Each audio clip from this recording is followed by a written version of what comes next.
Okay, great. I can see 70 odd people have now joined, which is great. So let's begin. So for those who have just joined, my name is Ebony Castanero and I work within the collections management team here at Debt Register. In just a short moment, Philip King will be given the introduction, and then following that, we're very lucky to have Gary Brown, the founder of Debt Register, who will be giving you a demonstration of the platform. Lastly, we will finish the webinar with the Q&A. Please do ensure that you ask any questions using the Q&A box and not the chat box. If you do see a question you like, you can upvote it by clicking the thumbs up button. This will then send the question to the top of the list. The questions with the most upvotes will be answered first. And lastly, I hope you all enjoy the webinar which we have prepared for you today. And without further ado, it is my pleasure to introduce Mr. Philip King. Thank you, Ebony, and hello to everybody who's joined us this afternoon. My name is Philip King, as Ebony says. I've spent the last 42 years working in credit management in various places. 14 of those years were as Chief Executive of the Chartered Institute of Credit Management. And for the 18 months ending in June this year, I was the interim Small Business Commissioner.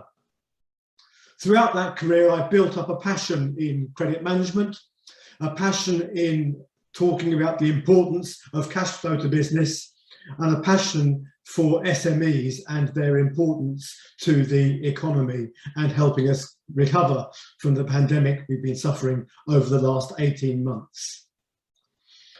We see massive innovation in technology and advances across the spectrum, but it's probably fair to say that in credit management, the acceleration and the progress isn't as great as it is in other disciplines.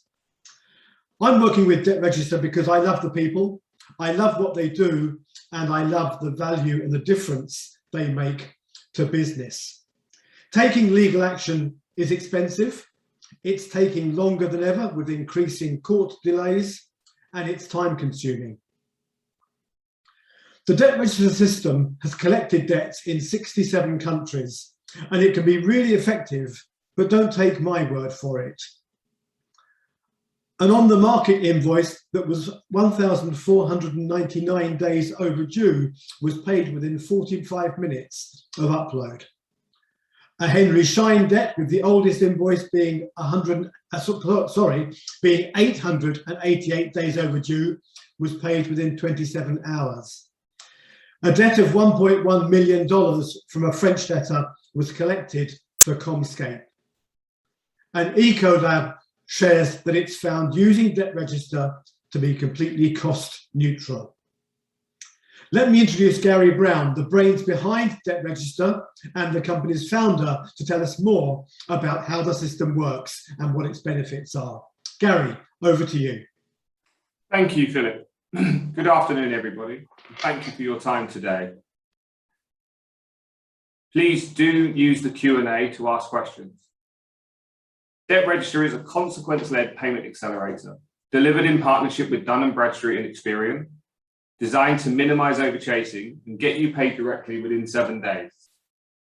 Reducing the cost of third-party escalation, Debt Register takes minutes to implement and gets you paid directly within hours. Received as less final than legal action and delivered with a simplicity that's loved by our users, I believe what we have built is the future of commercial cash collection. So let me show you what we have built.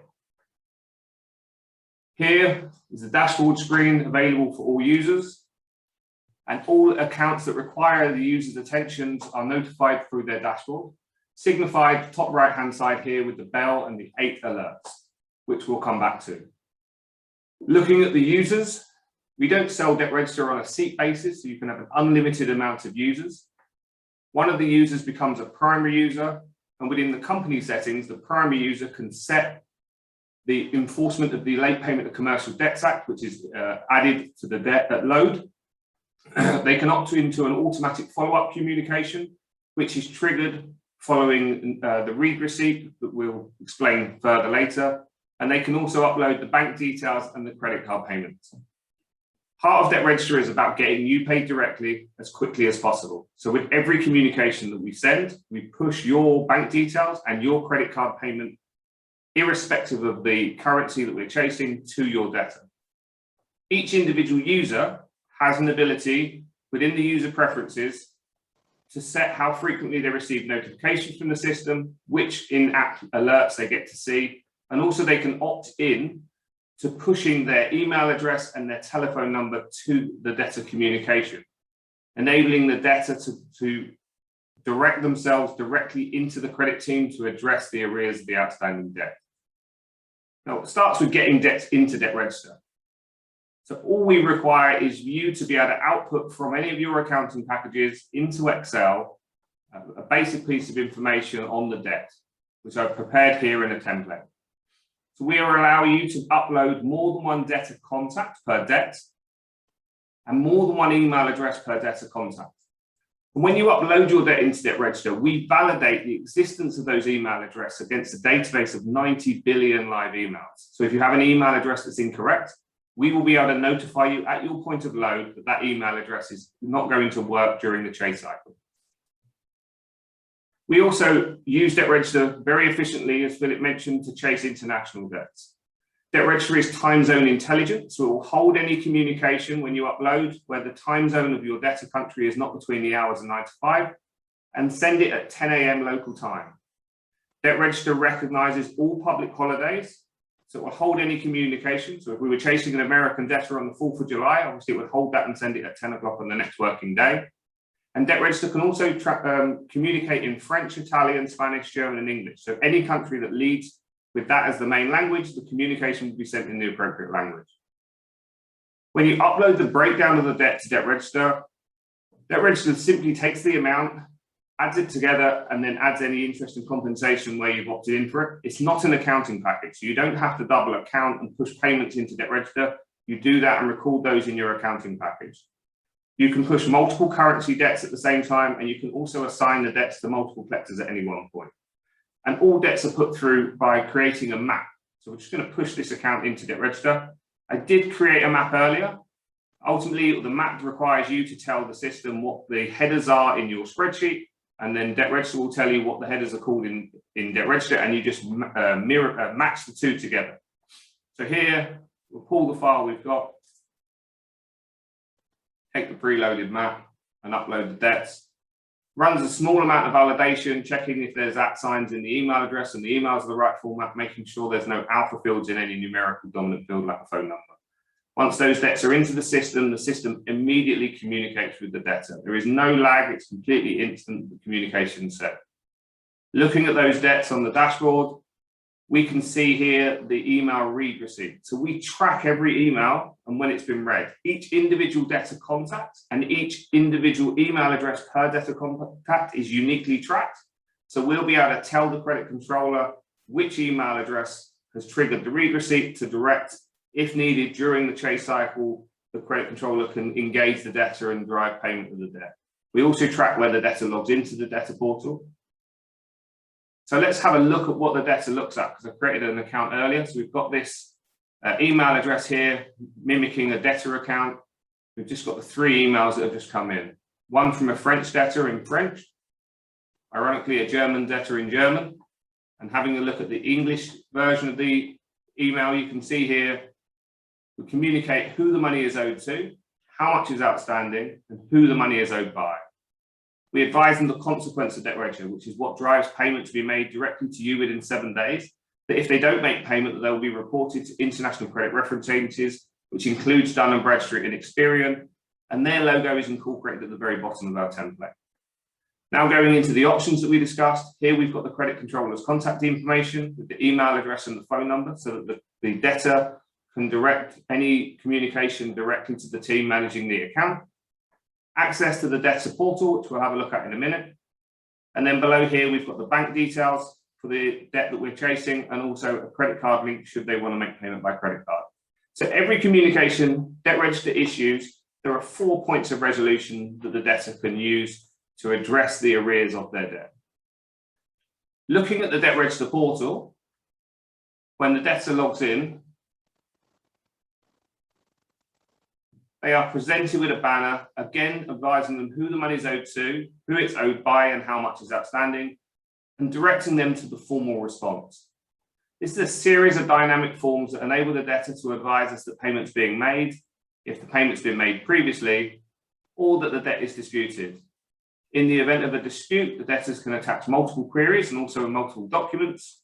And you'll notice whenever they answer an A answer, that an A answer is 100%, and therefore they're unable to answer any of the other answers, preventing any kind of over-clicking and procrastination.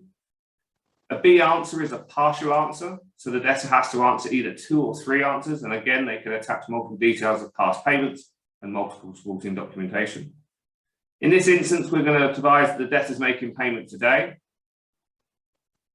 Now, the payment, when it's pushed through into the system, will create an alert onto the dashboard of the credit controller, which we'll have a look at in a minute. And that will also halt any workflows that are attached to the account. I always like to make sure the debtor's polite, so I apologise there. They can attach the documentation to support their payment. And then once that's been submitted by a debtor, notification of that formal response is captured on the account. The formal response itself is deactivated, and all contacts on the account will receive notification that this matter has been resolved by one of their colleagues. So in this instance, we've done this as Sean Wortman, and his colleague here, Frankie Marion, will receive email notification that that formal response has been submitted. You can see here the blue ticks signify accounts where the email address has passed the 90 billion live email addresses and are valid, and this bottom email creatively created as fake email at dr.com, which is an invalid email, has obviously returned a failure. The debtor can download the statement of what you upload, reconcile that and push that back as part of a query. And if they need to, they can add an additional contact to the account should they want to escalate it within the credit control department. Debt Register also has a message box once the formal response is completed, should there need to be correspondence between the credit controller and the debtor. And if the debtor was in a different country, they can set their language so that if your credit controller responds to them in English, it will automatically translate it in the appropriate language. So I'm just going to now jump back to the credit control side to see what the user would see as a result of that. So looking back at Debt Register here, on this screen where we just uploaded those 6 debts, we can see the read receipt that's been triggered here from the German debtor, the French debtor, the read receipt that's been triggered here from the German debtor, and then the account that we mentioned, we just filled out the formal response, has triggered the query payment, in a sense holding the account, and the alerts have gone from 8 to 9. Just going into a normal debt, at any point we push these 4 points of resolution. So there are going to be events where payments come directly to you.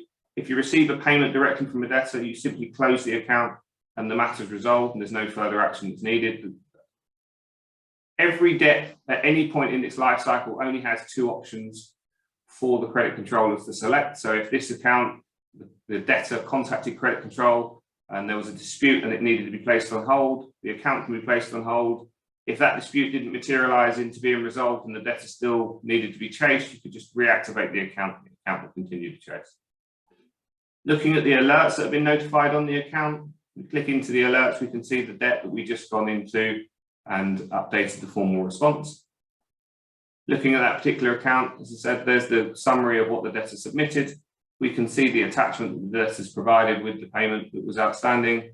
And if we're happy that that account's been resolved, we simply close the account, confirm it's closed, and the matter's resolved. The alerts will reduce back down to 8. And then logging back to the debtor screen, if the debtor was to attempt to log in after the event that the account has been closed, then we simply politely advise the debtor that no further action is required. Debt Register is truly an international tool that enables us to collect debts around the globe.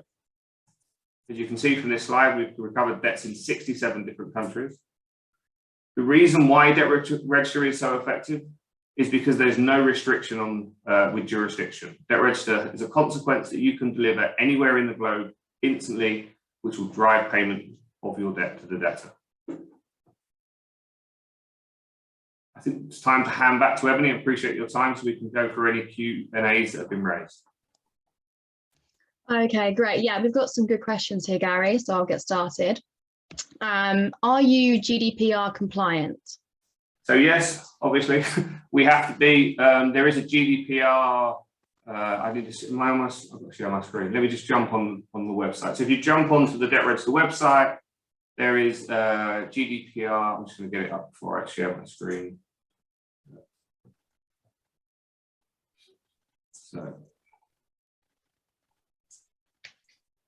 So under 6.1F, for those of you that are very familiar with GDPR, I certainly aren't, as far as knowing which supply is, there is a lawful basis of processing the data where there is a necessary purpose for legitimate interest. Obviously, the fact that somebody owes you money means that there is a legitimate interest that you have for that debt, and therefore the data can be shared. What else do we have, Ebony? Okay, so there are multiple companies within my group. Will I need multiple licenses? So no, Debt Register will enable you to have more than one company within your license. So as part of the unlimited users, you also would have unlimited companies of anyone in your group.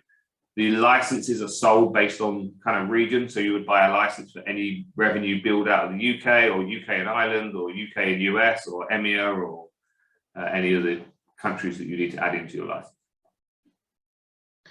Okay, and is the process to import and map my own spreadsheet straightforward? So am I still sharing my screen? Yeah.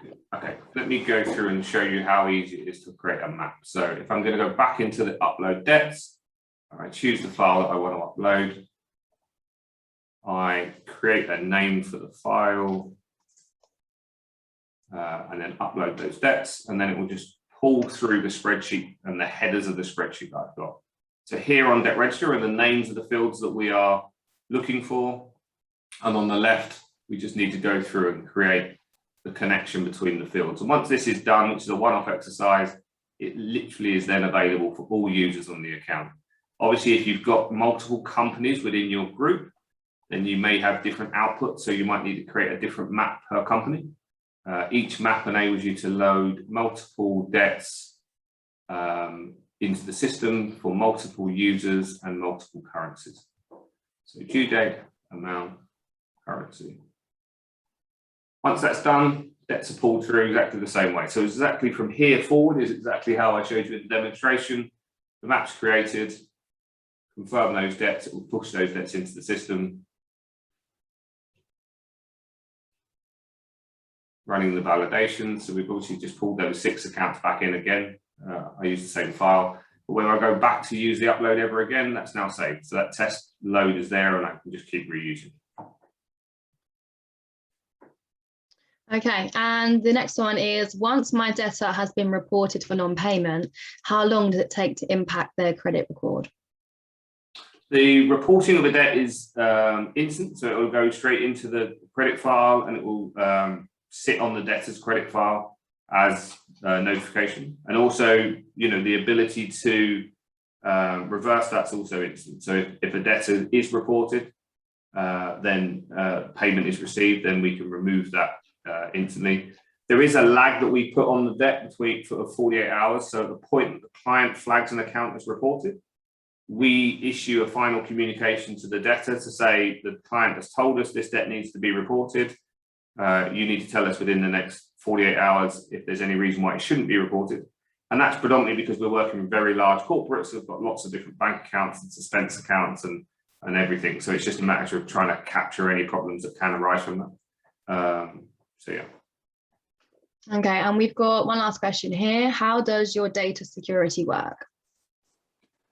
So we are ISO 27001, which is an accreditation that means that we have to uphold the highest level of data security.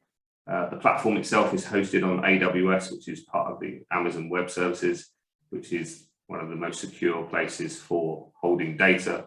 And that, along with the ISO 27001, keeps us compliant. We have regular penetration tests that test the system and the effectiveness of our security. Okay, well, that was the last question. Okay, well, I thank you all for your time. Thank you, Philip, for joining us, and Ebony for your hosting. Thank you. We will be sending everybody a recording of the webinar, I keep saying demo, which will be coming out to you tomorrow morning. If you have any questions, do please come back to us. There'll be contact details on there, and please feel free to book your free trial for next week, and we can help you get paid for free. Thank you for your time.